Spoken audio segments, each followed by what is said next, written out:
Aeroporti i Vlorës duhet ishte sot simboli një zhvillimi të madh për jugun, porta e re e turizmit, ekonomisë dhe punësimit, në Akërni, aty ku banorët presin prej vitesh që kjo vepër të kthehet në realitet.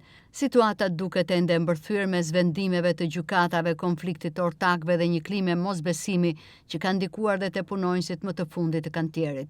Vendimi i fundit i gjykatës së lartë që i dha të drejtë krahut të Bexhet Pacollit u pa fillimisht si një kthes që mund të zhbllokonte situatën, por në terren ndryshimi ka qenë kufizuar. Punonjës të Mapkos, firmës së Pacollit, tashmë mund të futen në aeroport, ndërsa nën kontraktorët, ata që presin të rifillojnë punën konkrete, vijojnë të mbeten jashtë. Dy hyrjet janë bllokuar me mjete të rënda, kamion dhe rimorkjo që i përkasin firmës 2A të Valon Ademit.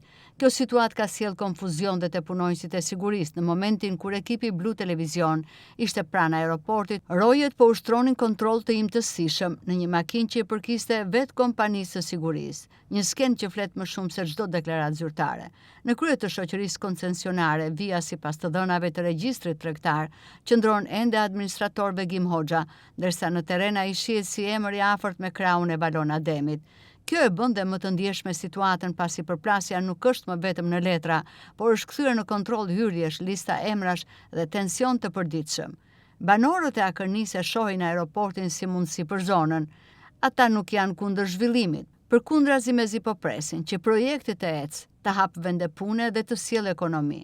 Faktikisht neve punojmë atje, po me sa shikojmë neve pa bën një muaj sa që është ndërprerje. Se kush e ka fajin aty nuk e di. Njëra firmë punon e njëra jo. Ju si e mendoni, duhet zgjidhin këto konflikte? Ai duhet të ishte mbaruar sipas rregullit që kanë ata. Dështoja ju i themi ne, dështoj, vonohet vonesa. S'di se kur do përfundojnë. Për mendimin tim të bëhet mirë i bën zonën, se nuk është se na pengon ne. Ata kanë ndërprerur fare punët e tyre, po që mirë është të bëhet. Përfundim, ai s'ka mbaruar një, pastaj duhet të shikojmë, po nuk ma merr mendje këtë përfitim këtë popull. Detyrimisht që e rrit. Shiko, gjë e mirë është gjithmonë e mirë. Nuk është se ashtu. Është tash, gjë e mirë është të bëhet. E ka penalizuar, i kanë ndërprerur punimet. Punon vetëm një grup, nuk e ai dy grup. Po ai tjetrin e kanë pezulluar. Jo edhe i gjithë zonës, po ma merr mendja gjithë jugu. Se duhet iki pasnesën në Tiranë. Kur e kisha të zgjidhur këtu. Se do marrësh avionin për t'ikë Tiranë? Jo, shiko, do arri. Nuk ma merr mendja që ashtu do arri.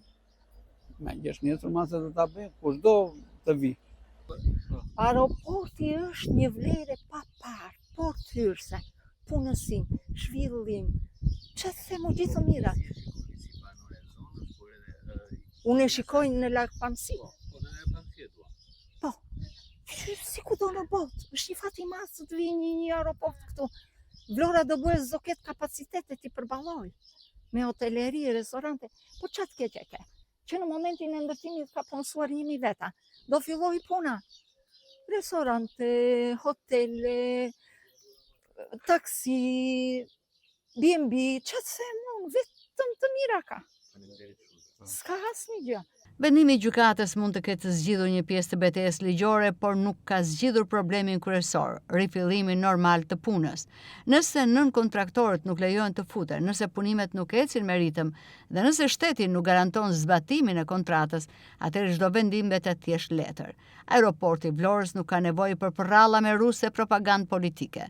Ka nevojë për zgjidhje. Ekonomia e zonës nuk pret dot pafund mes gjyqeve, portave të bllokuara dhe premtimeve në ajër, që është sharake si aeroplan pa bisht që nuk realizohen kurrë në vepra konkrete.